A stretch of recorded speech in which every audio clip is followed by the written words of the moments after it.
Me llamo Valeria Fuentes y, a mis 38 años, he forjado una carrera encontrando patrones que otros no ven. Los números no mienten. Las personas sí. Me gusta el orden, los datos, la certeza silenciosa de que, si buscas lo suficiente, hallarás la verdad escondida en el caos.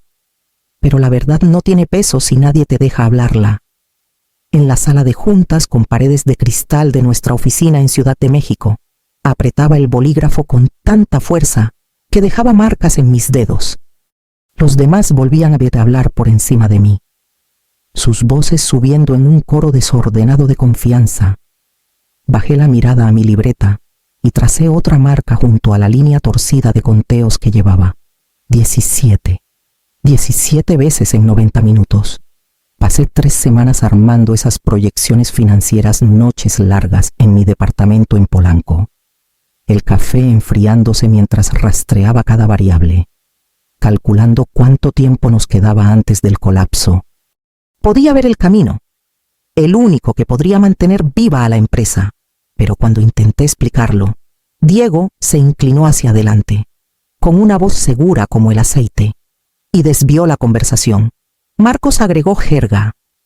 Esteban asintió, y la sala siguió adelante como si no hubiera abierto la boca.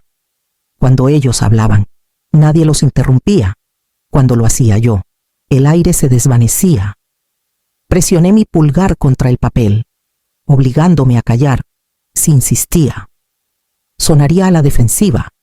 Si me quedaba en silencio, desaparecería por completo. No había forma de ganar en esa sala. La ronda de inversión de 400 millones de pesos que se acercaba en el calendario resonaba en mi cabeza más fuerte que el reloj de la pared. Sin ella, 67 personas aquí perderían sus trabajos. Pero mi estrategia, la que me contrataron para crear, nunca pasó de la primera frase. Las 17 marcas me miraban desde el papel. Tinta negra sobre blanco. Prueba de que no era solo mi imaginación. Un patrón, datos. Cerré la libreta con cuidado, guardándola en mi bolso. La reunión siguió sin mí, sus voces llenando el espacio donde debería haber estado la mía. Salí al aire fresco de la Ciudad de México, con un pensamiento asentándose en mi pecho. Si no querían escucharme, tendría que encontrar otra manera. 6 meses antes, dejé un trabajo que muchos habrían conservado a toda costa. Tenía un puesto seguro en una consultoría financiera en el centro, clientes estables y un sueldo que pagaba mi departamento en la Condesa. Un lugar que amaba, pero cuando Esteban Morales, director de una startup en la Ciudad de México llamada Dataflujo, me contactó, habló directamente a esa parte de mí que aún quería construir algo desde cero. Tu experiencia es justo lo que necesitamos, me dijo en una mesa de café en Coyoacán, con la corbata ligeramente torcida, los ojos brillando con esa energía inquieta que solo tienen los fundadores. Tenemos la tecnología. Lo que nos falta es la estrategia para hacerla rentable. Quiero que tengas verdadera autonomía aquí. Impacto. Le creí. Las oficinas de Dataflujo vibraban de energía. Un equipo de ingenieros y diseñadores apenas entrando a los 30. Pizarrones llenos de ecuaciones y diagramas de flujo. Yo era la extraña mayor, más reservada, llegando con presentaciones pulidas y modelos financieros, pero en esas primeras semanas, la gente escuchaba, asentían, tomaban notas, hacían preguntas. Pensé que por fin había encontrado un lugar donde mi voz podía moldear algo importante. El cambio fue sutil al principio. En mi segundo mes, cuando presenté un plan de diversificación de ingresos, Diego Vargas, el director de marketing, me interrumpió a la mitad y llevó la conversación hacia sus campañas publicitarias. 2 semanas después, repitió una de mis sugerencias como si fuera suya, y la sala aplaudió. Luego estaba Marcos Rivera, el director técnico, brillante con el código, mordaz con el sarcasmo. Ponía los ojos en blanco cuando yo hablaba, solo para regresar días después con una nueva propuesta que reflejaba mis ideas, pero sin mi nombre. Esteban no notaba nada, o fingía no hacerlo. Estaba demasiado ocupado buscando inversionistas, persiguiendo plazos, prometiendo el cielo mientras los números contaban otra historia. Me dije que debía esforzarme más, simplificar mis presentaciones, hablar más alto, esperar el momento adecuado, pero las interrupciones solo se multiplicaban. Las ideas que me contrataron para aportar se disolvían en el aire antes de tomar forma. Cuando llegué a la marca 17, entendí que la promesa de Esteban, un espacio para tener impacto, no había sido más que palabras. Y yo cargaba con el peso de una empresa que ni siquiera me permitían salvar. Esa noche, después de la reunión de proyecciones trimestrales, el sueño no llegó. Me quedé mirando el techo de mi departamento, el zumbido del calentador llenando el silencio. Mi libreta estaba en la mesa de noche. Esas 17 marcas grabadas en la página como acusaciones. Le había dado todo a Data Flujo: noches largas, cenas perdidas, fines de semana encorvadas sobre hojas de cálculo, pero cuando importaba, mi trabajo se desvanecía bajo el ruido de voces más fuertes. A las 2 de la mañana, renuncié al descanso. Abrí mi laptop y escribí una frase simple en la barra de búsqueda: grabar conversaciones, Ley Ciudad de México. Los resultados confirmaron lo que ya sospechaba: consentimiento de una sola parte, mientras un participante estuviera de acuerdo. Grabar era legal. Leí los estatutos 2 veces, luego una tercera. Mi pulso estabilizándose con cada línea. No planeaba publicar la grabación en redes sociales ni humillar a mis colegas. Necesitaba evidencia, algo innegable que probara que este patrón no era paranoia, no era exageración, prueba de que cuando hablaba, me silenciaban sistemáticamente. El momento era clave. Estábamos a semanas de una llamada crucial de Serie B con Javier Salazar, el inversionista que Esteban había perseguido por meses. 400 millones de pesos. Esa cifra se mencionaba en susurros por los pasillos de la oficina, como si el número en sí tuviera el poder de borrar todos nuestros fracasos. Sin él, el tiempo de la empresa se agotaba, y con él, los trabajos de todos. Cerré la página legal y abrí mis diapositivas de nuevo. Simplifiqué la presentación. La reduje a lo esencial, sin adornos, sin desvíos, solo la estrategia central, sólida. Si lograba explicar aunque fuera la mitad sin interrupciones, podría cambiarlo todo, pero sabía que no debía contar con eso. A la mañana siguiente, llegué temprano a la oficina. La sala de conferencias estaba vacía. La mesa larga brillaba. La ciudad aún despertando tras las altas ventanas. Saqué mi celular. Abrí la app de grabación y lo puse boca abajo cerca de mis notas. La luz roja parpadeó una vez y luego se desvaneció en silencio. Por primera vez en meses, sentí que tenía un plan: no hablar más alto, no suplicar atención, sino capturar la verdad que nadie más quería ver. La mañana de la llamada con el inversionista, la oficina vibraba con una energía nerviosa. La gente ensayaba frases en voz baja, ajustaba corbatas y sacos, fingía que sus descansos para el café eran casuales cuando no lo eran. Me senté a la larga mesa de roble, con el celular en mi bolso, la app de grabación ya funcionando. Su pequeño peso me estabilizaba. A las 10 en punto, el monitor de la pared se encendió. Javier Salazar apareció, el cabello plateado perfectamente peinado, los ojos grises afilados detrás de unos lentes sin marco. Tenía esa presencia que llenaba una sala incluso a través de píxeles. Esteban lo presentó con la reverencia de quien saluda a la realeza. «Buenos días», dijo Javier con tono firme. «Practicado. Revisé sus materiales. Empecemos». Esteban comenzó con su visión general de Data Flujo: visión, potencial de crecimiento, proyecciones de cuota de mercado. Ni una sola interrupción. Las cabezas asentían, las manos gesticulaban, las palabras fluían sin obstáculos. Luego fue el turno de Marcos, el director técnico. Habló sobre la escalabilidad de la infraestructura, la carga de servidores, las optimizaciones del flujo de IA, 15 minutos sin un solo carraspeo de nadie más. Entonces Esteban me señaló: Valeria dará un breve resumen financiero. Inhalé lentamente y comencé. Gracias. En los últimos 6 meses, analicé nuestros modelos de ingresos e identifiqué ineficiencias críticas. Perdón por interrumpir, dijo Diego con suavidad, inclinándose hacia adelante.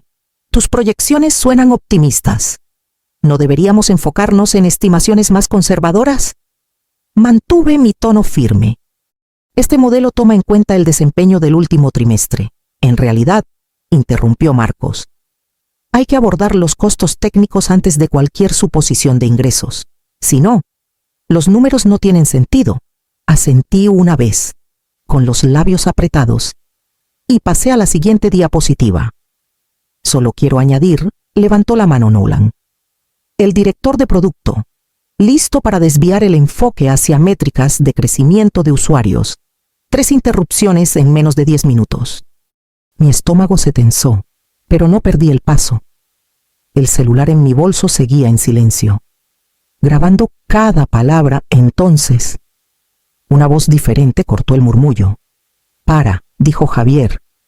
Su tono era calmado, pero tenía el peso de un martillo. La sala se congeló. He notado un patrón, continuó. Su estratega financiera ha sido interrumpida 3 veces en menos de 10 minutos. He estado contando. Por primera vez esa mañana, la sala quedó en silencio. No porque me hubieran cortado, sino porque alguien más finalmente se negó a permitirlo. La mirada de Javier recorrió la mesa. Sin titubear, quiero escuchar la estrategia financiera completa de la señora Fuentes sin interrupciones, dijo, cada palabra medida. Después, quiero entender por qué existe este patrón de silenciamiento en data flujo. El aire en la sala se espesó. Esteban se movió en su silla, asintiendo demasiado rápido. Por supuesto, absolutamente. Todos los ojos se volvieron hacia mí. Mis manos estaban firmes mientras avanzaba las diapositivas. Por primera vez desde que me uní a la empresa. Hablé sin que nadie cortara mis palabras. 20 minutos ininterrumpidos. Detallé los puntos débiles de nuestro modelo actual. El gasto en marketing desalineado con la adquisición real de clientes. Costos de infraestructura inflados para funciones apenas usadas. Un embudo de ventas que se estancaba antes de la conversión. Luego, revelé la estrategia que había perfeccionado durante meses: reasignar recursos a clientes de alto valor, reestructurar los niveles de precios, priorizar la retención sobre el crecimiento vanidoso. Los resultados proyectados brillaban en la pantalla. Ingresos triplicados en 18 meses. Costos operativos reducidos en un 23%. Un camino sostenible que nos posicionaba como líderes en la industria en lugar de ser otro pie de página de una startup fallida. Cuando terminé, el silencio se extendió. Mi pulso retumbaba en mis oídos. Javier se recostó, juntando los dedos. Esa es exactamente la claridad estratégica que espero de una empresa digna de respaldo. Ahora, Esteban, dime, ¿por qué estoy escuchando esto por primera vez 6 meses después de que Valeria se unió a ustedes? La garganta de Esteban se movió antes de que salieran las palabras. Hemos estado implementando elementos de su estrategia progresivamente. Hay muchas voces que considerar. Algunas voces, interrumpió Javier, parecen importar más que otras. Esta es mi postura. La sala contuvo el aliento. Estoy dispuesto a ofrecer los 400 millones completos, continuó, con condiciones. Primera, la señora Fuentes es promovida a directora de estrategia, reportando directamente a mí, sin filtros, sin demoras. Segunda, su equipo de liderazgo tomará capacitación en comunicación e inclusión, con evaluaciones trimestrales. Tercera, su estrategia se implementa por completo, no a pedazos. El rostro de Esteban palideció, pero asintió. Podemos cumplir con esas condiciones. No he terminado, dijo Javier. Valeria también tendrá un puesto en nuestro consejo asesor. Su perspectiva es valiosa más allá de esta empresa.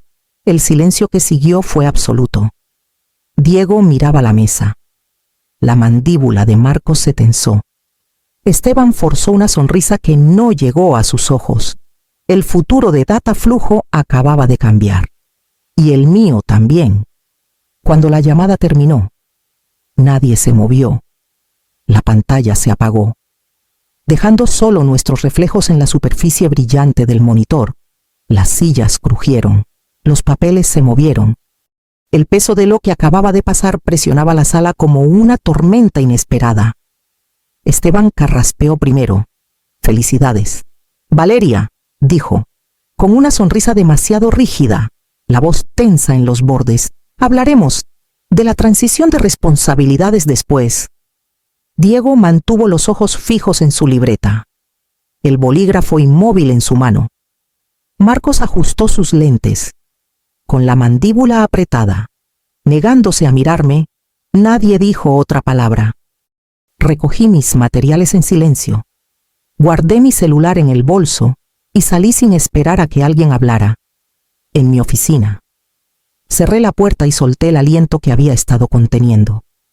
La adrenalina aún corría por mis venas, pero debajo había un ritmo más tranquilo, certeza. Por una vez, la verdad no había sido ahogada. Media hora después, alguien tocó la puerta. Esteban entró, con la corbata aflojada, su postura confiada suavizada. Cerró la puerta tras él.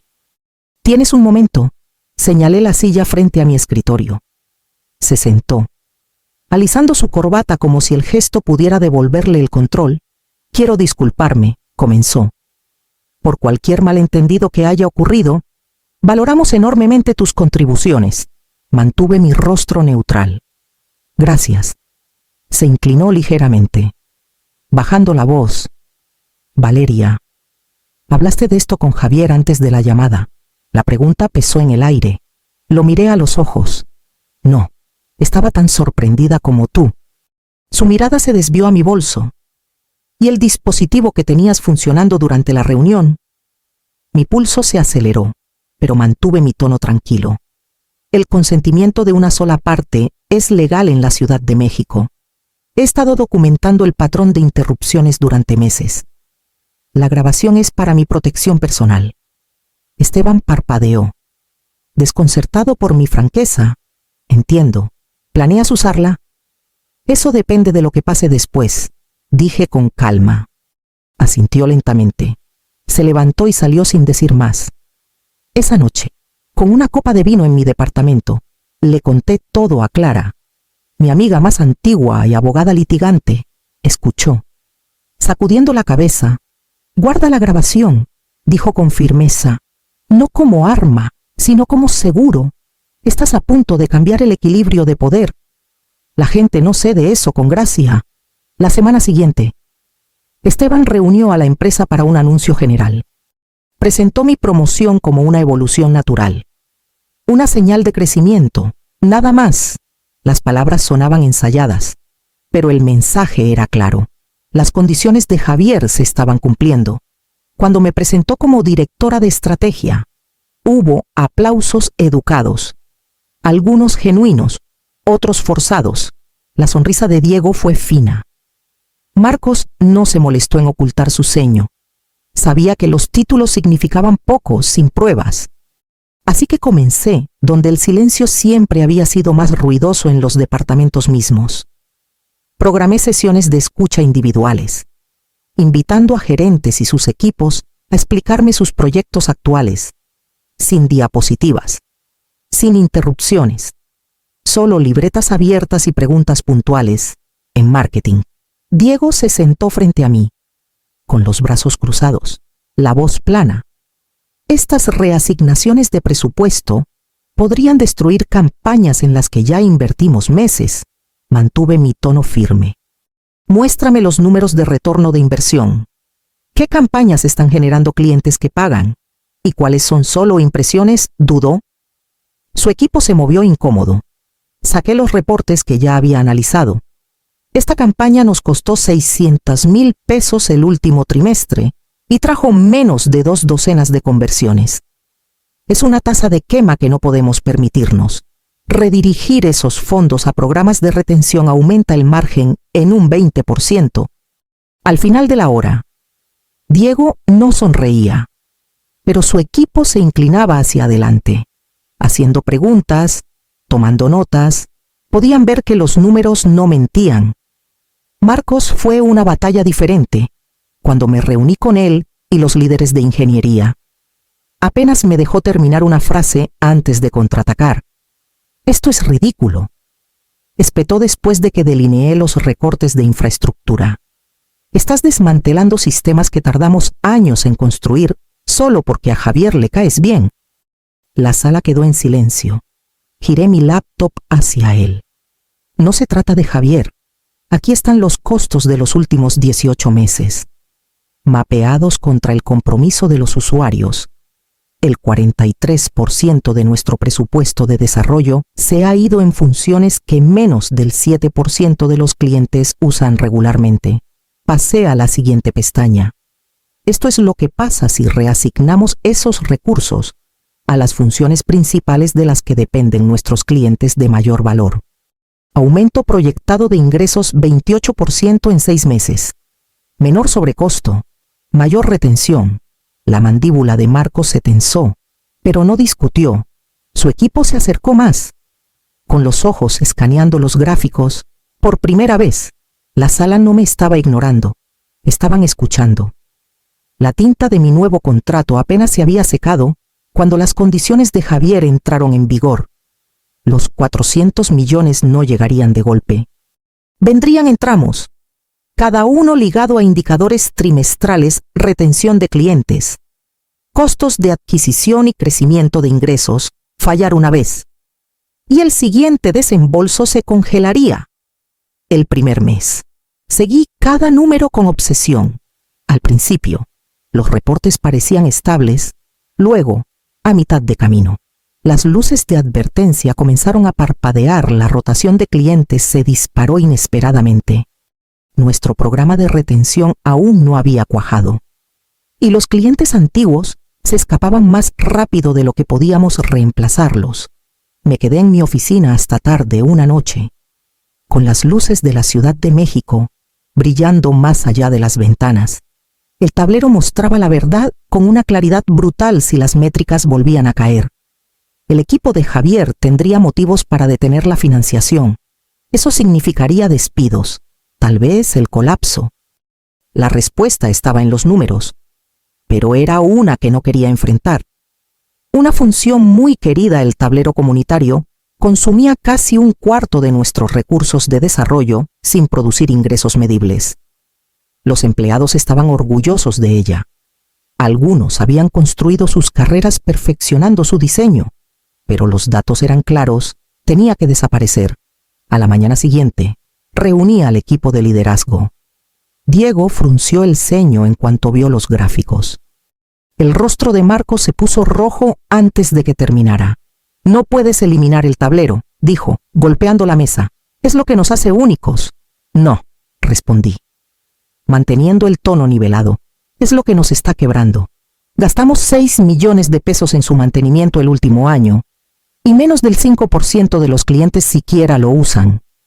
No tenemos el lujo de proyectos de vanidad». Esteban permaneció en silencio, con la mandíbula tensa, dejando que la tensión se desenrollara.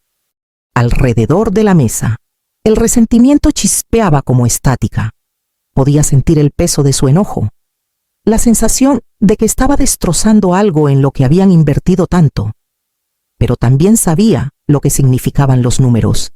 Sin una acción drástica, el siguiente tramo nunca llegaría. Anuncié el recorte, y la sala se enfrió. Esa noche, caminando a casa por las calles frescas, sentí el costo total del liderazgo asentarse en mis hombros. Para salvar la empresa, había elegido convertirme en la villana. Un año después, el aire dentro de la misma sala de juntas en la Ciudad de México se sentía diferente. La tensión que alguna vez se adhería a cada reunión se había diluido, reemplazada por una confianza tranquila. Dataflujo no solo sobrevivía, prosperaba.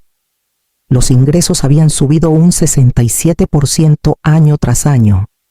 Los costos operativos bajaron un 31%. Nuestra base de clientes creció casi a la mitad. Y las métricas de retención eran más fuertes que en cualquier punto de la historia de la empresa. En el día del inversionista, la sala de conferencias estaba llena de interesados, rostros nuevos junto a los conocidos. Me paré al frente, con las diapositivas detrás de mí, presentando los números con la calma de alguien que ya no tenía que pelear por un espacio para hablar, sin interrupciones, sin asentimientos despectivos. Los únicos sonidos eran los clics de los bolígrafos y algún murmullo ocasional de aprobación. Cuando terminé, Javier se inclinó hacia adelante, su expresión ilegible hasta que se suavizó en una leve sonrisa. Este es exactamente el resultado que imaginamos cuando invertimos. Visión estratégica clara, ejecución disciplinada. Valeria ha demostrado qué pasa cuando una empresa amplifica sus voces más fuertes en lugar de silenciarlas. La sala estalló en aplausos. Mis ojos recorrieron al equipo de liderazgo. Diego tomaba notas. Comprometido en lugar de estar a la defensiva, Marcos, aunque más lento para cambiar, se había vuelto invaluable una vez que enfocó su brillantez en proyectos alineados con nuestra estrategia. Incluso Esteban, una vez reacio, se había convertido en un líder que escuchaba. Tras la presentación, Javier me llevó aparte. Su voz bajó. Estamos lanzando un nuevo fondo, enfocado en empresas subvaluadas con tecnología sólida, pero ejecución pobre. Exactamente el perfil que has demostrado que puedes transformar. Me gustaría que te unieras como socia gerente. Las palabras se asentaron sobre mí como un peso y un regalo al mismo tiempo. Pensé en las noches largas, la resistencia, la furia silenciosa de ser silenciada 17 veces en una sola reunión. Y luego pensé en el viaje desde entonces, las métricas, las decisiones difíciles, la cultura transformada. Esa noche, de vuelta en mi departamento, abrí el cajón donde descansaba mi vieja libreta. Las 17 marcas me miraban, junto a ella. Mi celular aún guardaba la grabación de ese día crucial. Pasé el cursor sobre el archivo. Luego presioné borrar. La evidencia ya no era necesaria. Los resultados hablaban más alto que el silencio jamás podría.